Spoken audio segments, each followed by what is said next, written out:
Six Flags Over Georgia is planning something big for 2024. Recently, a massive priority mail shipping crate arrived on property at Six Flags Over Georgia, just on one of the main pathways for anyone to see, and everyone's wondering what's in the box. Oh, what's in the box? We can see it's being shipped to Six Flags Over Georgia. It came from Thrilling Attractions Inc., which is not a real company. Their address is 44180 Amusement Drive. We see it departed from Tokyo, Japan, and arrived in the USA. It is fragile, and that we'll learn all the details at Coaster Fest on August 19th. And as we begin closer and closer to this day, more and more teasers are coming out about what this attraction could be. Now, I know as of the past couple of years, Six Flags has been kind of light on the new additions ever since Salim came around. But in a recent earnings call, the company confirmed that they'll be spending $200 million in 2024 on multiple exciting new rides at the parks. Salim said the company will be making their biggest investments in rides and attractions in many years. So factor that in with what Six Flags Over Georgia has been teasing. I guarantee you, we're looking at a roller coaster. If you've been to Six Flags Over Georgia within the past several years, you've probably noticed this ugly plot of land right here in the middle of the park. This is an old water ride that's been sitting abandoned for many years, just begging for something to happen with it. And finally, as of a few months ago, we saw everything that was still left on this plot of land just get completely bulldozed. They're prepping the site for something. One of the many teasers that the park released is of a fake news reporter talking about this shipping crate, and then he says this line. Sources inside the park have hinted that it may be a brand new coaster in the 2024 season. I'm sorry, but you don't put that line in your marketing material if it wasn't a roller coaster. So now it's about figuring out what type of coaster we could be seeing. Whatever's going here needs to be no more than 105 feet wide and at most 450 feet long. However, the more likely length is around 330 feet. That's about what the old water ride was. But because the site is so narrow, there's only a few options they can really work with here. So let's run through a couple of these, starting with the current leading rumor. This comes to us via Screamscape, which suggests that the address that is currently located on that shipping crate could possibly be a nod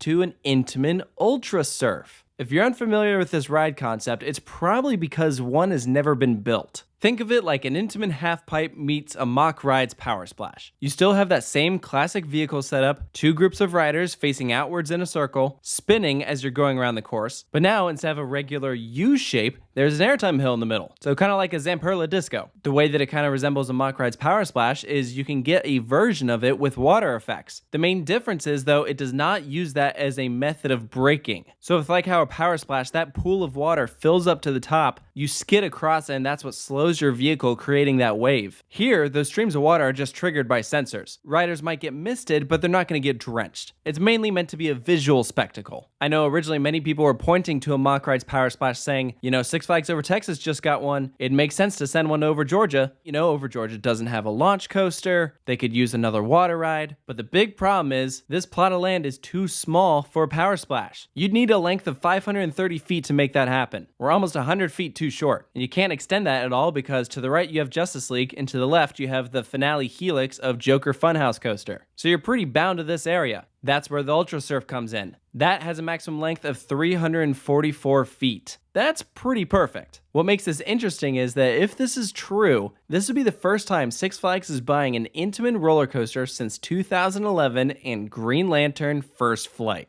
And we all know how much of a mess that ride was. So maybe that plays a part in why Six Flags has been hesitant to build Intamin roller coasters, but a lot changes in almost 15 years. In a way, this is a bit of a prototype though, so I'm sure they're aware that that would mean some issues here and there, but hopefully nothing that they wouldn't be able to work out. So we'll have to wait and see if this rumor does end up being true. There are a couple more clues that lead us in this direction besides the numbers. Someone pointed out that each of the location stickers on the crate are where you can find Intamin offices. And then if you go to the Intamin website for the Ultra Surf, there's a specific tab for a to-be-announced Ultra Surf opening somewhere around the world. So even if it's not Six Flags Over Georgia, clearly Intamin's got one planned to go somewhere, but this one would make a lot of sense. But of course, here at Coaster Studios, we want to talk about other possibilities, just in case this one doesn't end up being true. What are the other options? Well, we know that Six Flags loves their 4D free spins. We've already got like 5 or 6 in the chain, and this would absolutely fit in that area. It's only about 285 feet in length. The main thing that makes me skeptical about this is Over Georgia's been doing a lot of teasing, and I feel like they wouldn't be doing that for free spin. Like, this ride is literally being announced at an enthusiast event. Imagine if they announced a cloned ride you can find at many other parks to a bunch of coaster enthusiasts. Everyone would be like,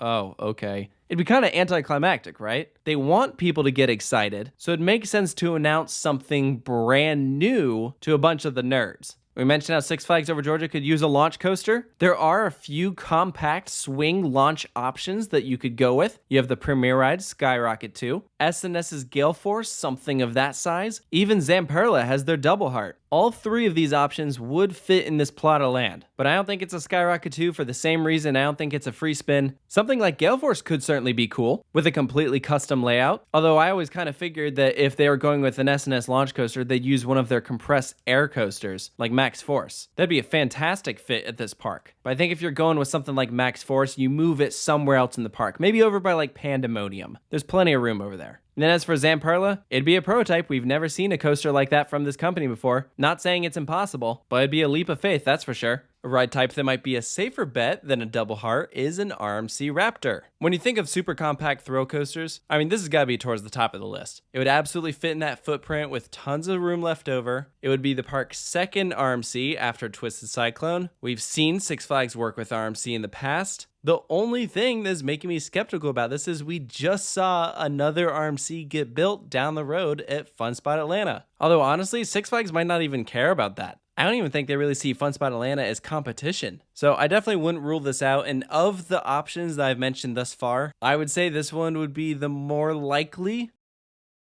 But I think when the last big coaster project they had was with Twisted Cyclone, it'd be nice to get something a little different, because even though iBox and Raptor Track provide different experiences, they have similar kind of sensations with the way that you get thrown out of your seat, the inversions, the non-stop elements. By nature, going with another manufacturer adds diversity. So that brings us to the last coaster type that I just want to give a mention to. It's a type of ride I know we've all been wanting to see get built, and that of course is the S&S Axis. This would be a fantastic fit at Six Flags Over Georgia, and announcing one at a coaster enthusiast event would be a huge hit. I know that obviously they can do custom layouts, but all the mock-ups they've done show a much larger plot of land that you'd need for a ride like this. I just don't think that this narrow area would really do an Axis coaster justice. By all means, bring one to Over Georgia, but this isn't the right area. So before we end things out, let's talk theming. And I think there are two very good theories, assuming that it is an Ultra Surf. The first is the basic Aquaman. This ride would be located right in between the DC Super Friends area, and on the other side you got Justice League, Superman Ultimate Flight. They don't have an Aquaman themed ride. Even if this isn't technically a water ride, just by having water effects and painting the track blue, you could absolutely pass it as one. That seems the most likely. However, I'm going to take a shot in the dark here, and I want to circle back to this crate. If you look at the Departed From sticker, it's from December 2022, arriving then in May 2019. How is that even possible? You'd literally have to time travel to make that happen. That could be a pretty cool theme. Something about launching back in time. Do you go with like a steampunk feel? I don't know. It'd be pretty cool. And honestly, I really hope that ends up being the case, because I think those superhero comic book themes are just so overdone. It's like, oh great, another Aquaman, another Superman, whatever. I don't get excited for him. I love when Six Flags actually does an original theme, and if they can pull it off, it ends up being pretty cool. Overall, though, I am really excited for this new edition. Just the fact that they're building this literally 1 year after opening up some roller coasters, even though they're kids' coasters, that's still really cool. It's shown that Six Flags is actually investing in this property, which is always a good thing. So let me know down in the comments below, what do you think is coming to Six Flags Over Georgia in 2024? Do you think it's an Ultra Surf? Do you think it's something else? We'll find out in about a week. So thank you all so much for joining me, and I'll see you next time.